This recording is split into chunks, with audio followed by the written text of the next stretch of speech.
So welcome to our final section for week 1. We're going to look at the lean tools and 7 wastes. Waste in the Toyota production system was called muda, a Japanese term for waste. So if we look at the laser pointer highlighter here, there were 7 wastes identified originally under the acronym TIMWOOD. So transportation, inventory, motion, waiting, overprocessing, overproduction, and defects or quality. And then unused employee creativity was added to that.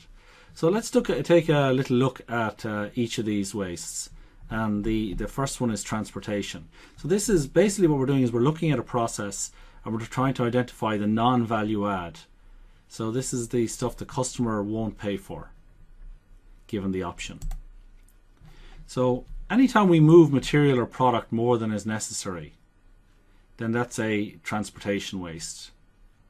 So we could have multiple storage locations for the same material, for the same part, for the same machine in a hospital maybe. We could be moving raw materials or supplies from an off-site warehouse. The second waste is inventory. Now inventory, also called stock, so anything that's excess, raw material, work in process, so that's material that's gone into the process but is unfinished and hasn't come out yet, or finished goods sitting in a warehouse, that's considered waste. This is one of the biggest wastes in lean and hides a lot of the other wastes. So we're going to look at that in a little bit more detail before the end of the lecture.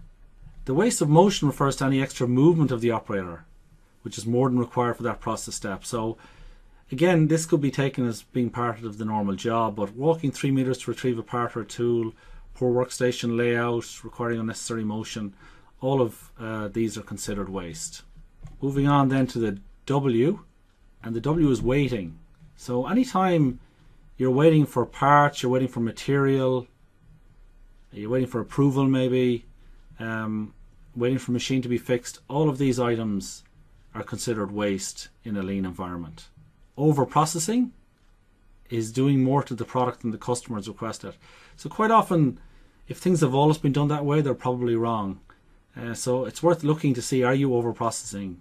Do you have too many signatures on a form maybe? Are you putting in additional packaging which isn't required to protect the product? Are you doing additional tests on a product when actually maybe one will suffice? So that's over-processing. The second O is overproduction, so it's making more product than there are customer orders for.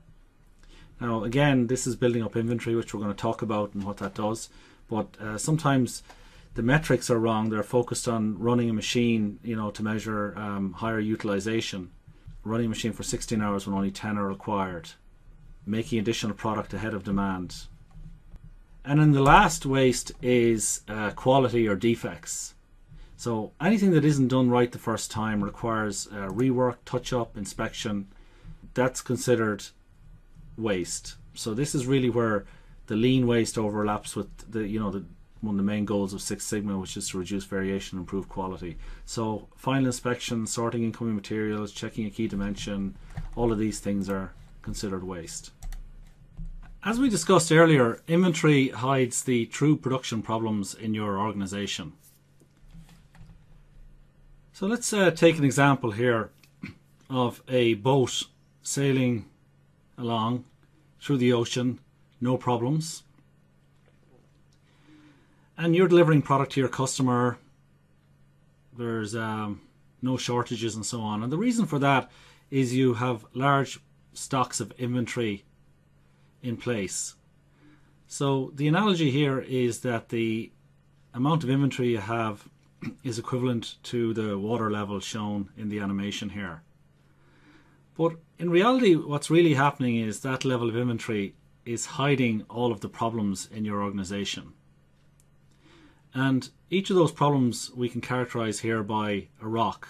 So as we drop the level of inventory or the water level, we can see that the 7 wastes we discussed, TIMWOOD, so transportation, moving people, products and information unnecessarily, inventory, storing parts, pieces, documentation and so on, motion, which is walking, turning, reaching, lifting.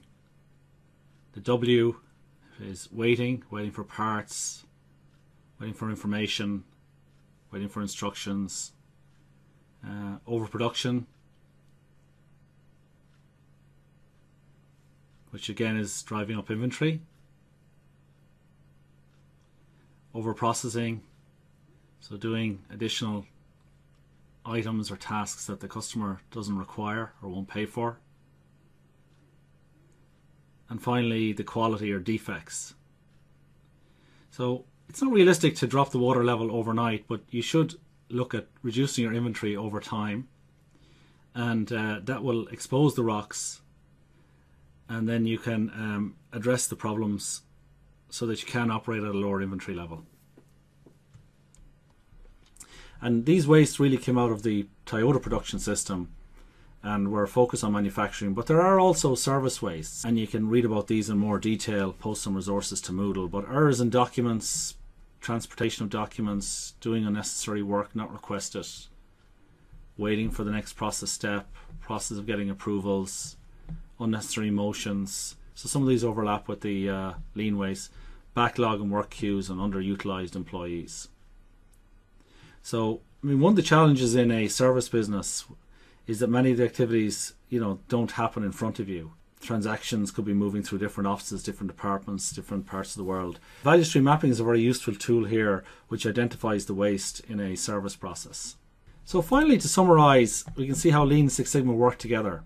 So we've said Six Sigma reduces variation. So if you take down the bottom here, if you follow the laser pointer, say you're processing a product or maybe a document, you can see that within the process, Six Sigma tools are very applicable. And then where you're storing material, storing inventory, where stuff is sitting in a queue between individual process steps, which is these purple steps here, that's where Lean comes in to reduce that cycle time or lead time, and to reduce the amount of inventory in the process. That's lecture 1, and lecture 2 next week we'll move on and look at the define phase of Six Sigma.